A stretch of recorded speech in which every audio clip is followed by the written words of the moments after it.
She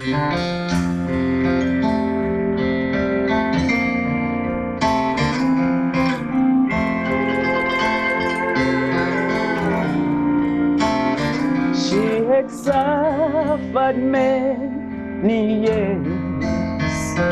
She had cried so many tears.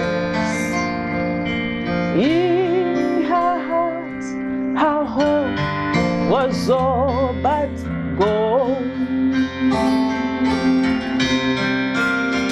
Until the healer came through town.